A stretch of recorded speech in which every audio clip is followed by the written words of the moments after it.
Ladies and gentlemen, welcome to the after show of CT Cinema Retro Reviews. We got Afion Crockett here. We got Mayor Young. We just got done talking about Coming to America. And let me tell you why I hate your guts, Crockett.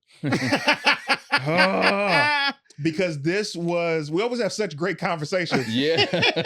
And I'm not even joking. That was my favorite episode that we've done so far. Oh, no, it was amazing. I'm It sitting just here flows and it feels good. And it's like other episodes, and I'm not going to say which ones, but other episodes we've had some times where I'm like, all right, so the next part.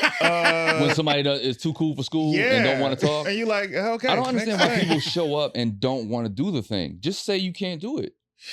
The favorite part of the show is I ask you your favorites. Yeah. Right. So you're passionate about what the movie is. Yeah. We can do all my favorite. It'll be me and Lawrence in here, boy. I don't care. You understand? So when we talking about fan questions, let me ask you some of these fan questions.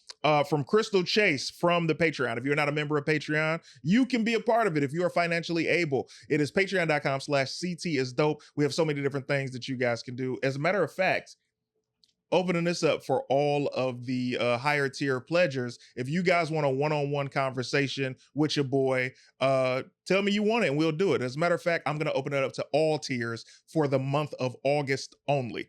If everybody in the Patreon wants a one-on-one video call with me, let me know and we will make it happen. Crystal says, out of everything you've done, which project was the most meaningful to your career?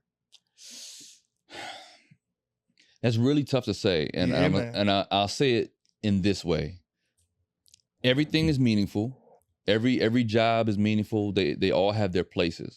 But, you know, it's a toss-up between, damn. Yeah. It's a tough question. It's a lot because I've been blessed to really be able to work with pretty much all my heroes. Yeah. The last one that I have on my actual list of people I've always said that I want to work with is Will Smith. He's a last tier. You want to work with him scripted because you've interviewed and done non-scripted. No. You did the interview with Will Smith. I did not. Afion, this is the video with you and Will Smith is in some hotel suite, like an executive suite. Let me tell you what that was. Please. Oh. You acting like I'm not a Crockett fan, bro. I don't want to hear the nonsense. Go ahead. Let me tell you what that was. Okay. And this is the blessing, right? Yeah. So shout out to Charlie Mack. Charlie Mack makes everything happen. He does. And that's all I'll say about that. I screened a hip hop story for Will at his crib. What? Before we released it, before it was finished editing. We still had graphics that weren't there, but it was in good enough shape to where I was like, I want him to see this. I want to get his blessing on it. I want to see. He saw it and he was like, he gave me, a bunch of notes and we had a great conversation after. He sat and talked for an hour and just gave me film school. And he was just like, man, he said, what you did great with this was this and this. And he just was like, give me. So cut to. Yeah. Maybe that was a few months after the screening at his crib. We're down in Miami promoting the movie that's now about to come out. Mm-hmm. We're drink champs and doing all the things, making our rounds. And they're filming Bad Boys. Yes, they are. Part 4. So if you notice, what he's wearing is Mike Lowry's outfit. Yeah. So this is in between takes. We're going up to his penthouse, right? We literally just walked on set and he's like, oh, hey, what's up? Da, da, da, da. We're waiting for the elevator. And this is the one part that we did not get because Charlie was not expecting him to say this. Waiting for the elevator because he's just talking about, man, yeah, it's been a long day and we're just trying to get through the scene. And they had all of Miami, the street was blocked off. So he's talking about the film, Bad Boys, the filming. He's in wardrobe. Yeah. We're waiting for the elevator. So what you're looking at is him saying, he turns to his right. I'm standing right there. He says, Afion, look at me. I was like,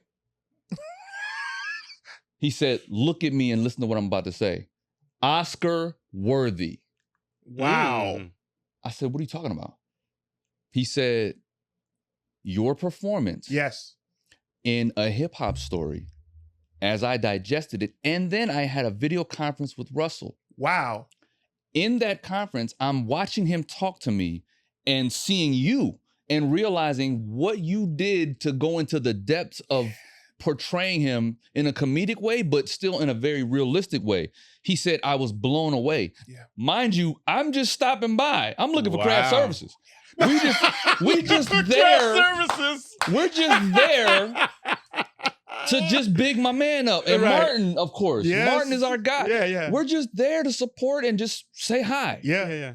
He's saying all this to me while we're waiting for the elevator. Yeah. And then Charlie starts recording, and that's what you see now is when we get in the elevator, and he's like, it was a different level than when I watched it. That's what he means. Yeah. Because he had already seen it. Yeah. So he's just giving me he said, the nuances of doing character work. Every actor does not know how to do these things. Mm-hmm. And he said, you start noticing what the actor is doing as you pay attention more, but it's in the nuances. And that's what he was saying in the elevator. But this is all prompted from him after he saw the movie. And then he sees me and it just hit him in the moment. He said, Oscar worthy. If there was ever any validation that I've ever needed, it was in that moment. So to your point, no, we have not worked together yet. That was a conversation that was filmed, but it was not an interview. Affion Crockett. First of all, I can admit when I'm wrong. You know what I mean? You what? I can admit when I'm wrong. You know what I mean? Accountability. That's all I got. I'm full of it. Wait, still said it real fast though. You know? Right. He said it really. I didn't even hear what he said. I can admit when I'm wrong. So as I sip my little water with my pinky up. You know, I will say this. Funny. I'm reading the rest of these questions lightning fast. We don't have a lot of time, but I will say this. I've never told you this. I saw you embody Russell Simmons before I ever heard Russell Simmons speak. Oh. Right. Mm-hmm. So when I saw him speak, I was like, oh man. Right? Right. And then I met him. And when I met him in person, I was like, wow. Yeah. You are a better him. Yeah. I don't know how you do him better than him. I digress. Autumn Reed says he lost a step. So like, you're not quite as Russell as you used to be. So imagine that, right? You're now watching a movie where I'm telling the story through his eyes. Yeah. From young to present. And then I'm playing all these other people as accurately as I can. Yes. He saw it. I'll tell you something that I'd never seen anybody do when I watched the Hip Hop Story. You had done a Joe Budden, and I had never seen anybody do Joe Budden, and it was so accurate. And then to be able to see a clip of Joe Budden watching you do Joe Budden, and he couldn't even hate on it. He was just like, yeah. And Joe Budden's good on hate on stuff. Hey. Joe Budden is a friend of the show. No, I love Joe Budden. I'm a huge fan of his, but I'm just saying. Joe's great. No, I agree. Autumn Reed asks, that's my guy. Your sketches and IG lives with Spice Adams, especially the post-versus ones, got a lot of people through COVID lockdown. Thank you for that. How did that come about? And do you see yourself doing something like that on mainstream platforms in the future? Yeah, absolutely. The industry is in a weird place where, they don't want to take a chance on certain things, and they'll always tell you what won't work. Right? Always. Mm-hmm. Meanwhile, I'm doing this shit, doing it every day. Yeah. Right. Yeah. And it works every time I do it. I've been going viral for 20 years. Mm-hmm. So that tells you that there's something about me that understands what the people want. Right. Yeah. And I know how to tap into that. Facts. Whether it's Eric Spoelstra or me doing a dance video, right? It just goes, right? But yeah, there's always room for a sketch show. I have a pilot that, where it's on the shelf right now, and it's just in the vault marinating. But whenever my plan goes through, it's gonna be all good. But how did me and Spice link? We were just fans of each other online. And I would comment on his videos, he would comment on mine. Yeah. And then when the verses happened with Teddy Riley and Babyface, and the technical difficulties started happening and all that, we literally DM'd each other. Hadn't even met in person yet. DM'd each other and was like, yo, should we spoof this? It was like, yeah, we should. So we just went on live and just played the roles, and it just took off. And so, we just, and he and I, for some reason, have a whole lot of clothes in our closets. So we were able to match outfits very fast with every verses that we did. Let me tell you something. Wow. Them stores was closed. So y'all y'all had these outfits. We had them, bro. I don't know how we did it. but we did it. Autumn Reese says, how do you think your upbringing shaped your talent and your career? So I'm gonna give you the cliff notes. Yeah. I was an Army brat, grew up around the world, was highly introverted and culture shock. So I was very like observant of everything because everything was always shocking, very unstable. Yeah. So in that instability, I was able to channel that into observation and then regurgitation. You know what I mean? Imitation. Yeah. That's literally how I did it. So yeah, without that traumatic upbringing, I probably wouldn't be here because I wouldn't be so invested in escaping through TV and film.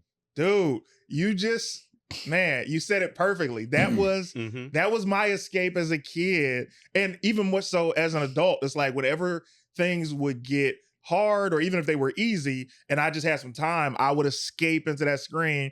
And I was doing all of these voices. I annoyed my older sister. Yeah. I was doing all these voices and characters and just saying it to her. And she'd be like, okay, I get it. Yes, you sound like that. And it's like, all right. And you leave her alone. But dude, we've always thought about how much we have in common. But man, you.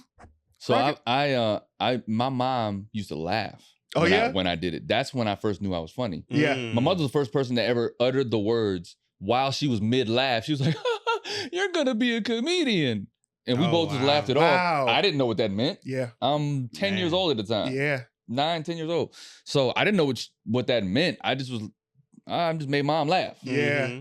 It was good to her. That's a good So feeling. She manifested that. Man, that's big. Yeah. It's huge, man. Final question. Your sketches and IG Lab. Nope. I read that. It's the... Okay, let's play movie title role cast. So you've hypothetically been casted to star in a serious toned movie. What is your role? Who else is starring? And what is the title or premise? Oh, you say it again?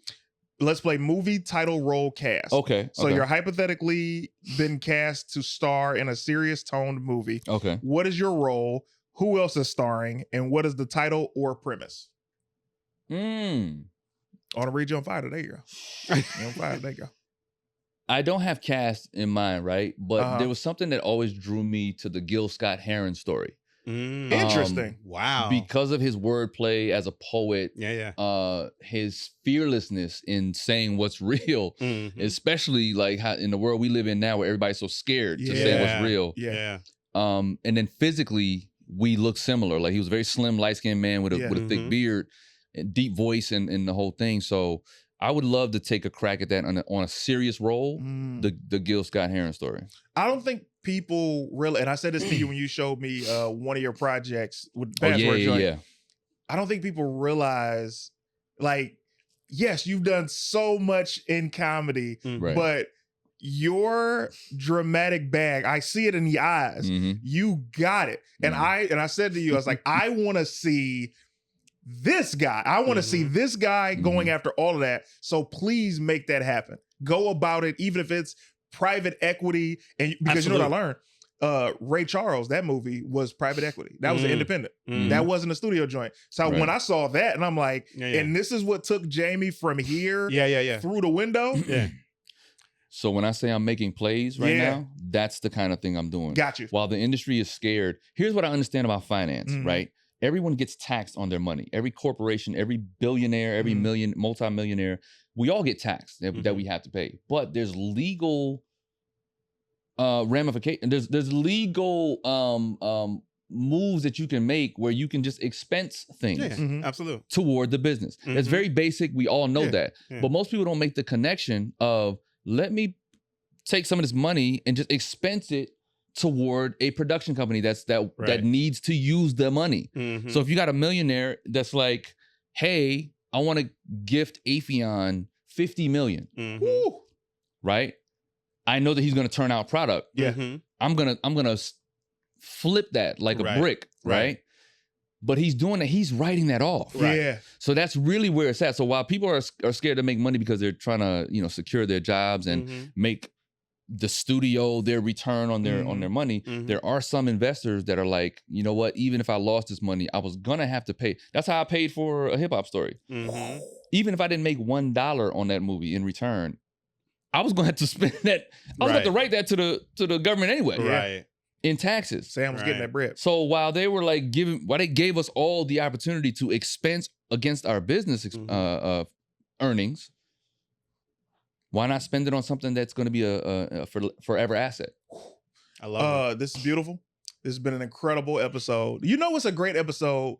When I'm annoyed, I gotta end it. Right, and that, right. That has not happened. Like, I'm annoyed that I gotta get in traffic right now. I know. Bro. He's ready to get in that traffic. Valley. You good. Yeah. But man, thank you for doing the show. Yeah, Man, thank you so much. You're Thank coming you for calling back. me, man. Dude. Because we got some other movies on your list that I was like, because I wasn't gonna do Coming to America. I was gonna choose another one on the list, and I was like, we gotta do it and I'll bring you back. So we will do the other movie when I bring you back. Yeah. And I've only said when I bring you back to 2 other guests. So you know it's not true. a lie. You the new Johnny Carson. You the new standard. If he invites you back, that's when you know you on your way. You're on your way. Huh? You done made it, young Affion. Ladies and gentlemen, thank you so much for watching. If you're not hit the subscription, make sure you hit subscribe. We will see you guys next week.